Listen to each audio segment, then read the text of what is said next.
Сәлеметсіздер ме? Бүгінгі сабақтың тақырыбы геоэкономиканың негізгі категорияларына кеп тоқталамыз. Ең алдымен геоэкономика деген не? Жаңа ғылым саласы. 20 ғасырдың 90 жылдарында экономика мен саясаттанудың тоқысуына пайда болған әлеуметтік ғылым саласы. Зерттеу пәні әлемдік экономикалық кеңістіктегі үдерістер мен құбылыстарды, олардың саяси әсерін зерттейді.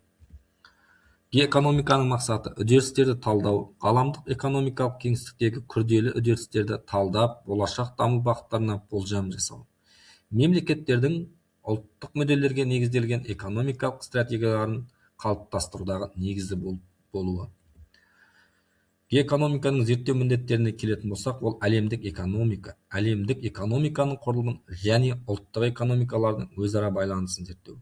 Бәсекеге қабілеттік мемлекеттердің бәсекеге қабілеттерін арттыруға ықпал ететін факторларды анықтау.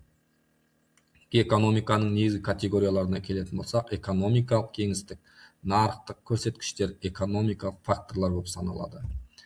Экономикалық кеңістік пен нарықтық құрылым, әлемдік нарықтағы таралу, тауарлар мен қызметтердің әлемдік нарықтарға қозғалысына және бөлінуін айтамыз. Нарық жағдайы сұраныс пен ұсыныстың тепе-теңдігі немесе теңгерімсіздігін айтамыз.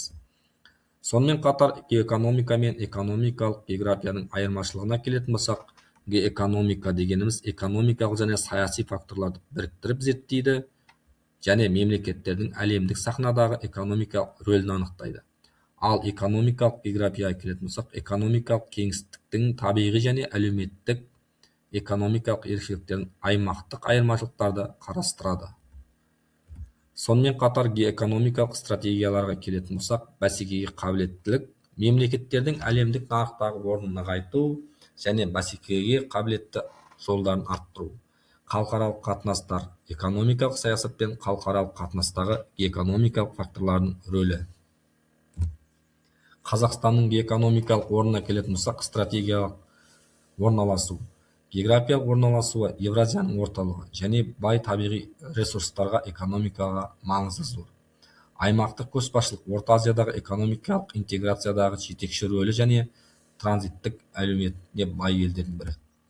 Қорытындылай келе, маңызды ғылым саласы геоэкономика қазіргі замандағы әлемдік экономика мен саясаттың қиылысындағы маңызды саласы. Дұрыс бағалау, оның негізгі категорияларын түсіну мемлекеттердің экономикалық дамуы мен халықаралық қатынастарды дұрыс бағалауға мүмкіндік береді. Бүгінгі сабақта біз геоэкономиканың негізгі категорияларын толыққанды талдайтын боламыз.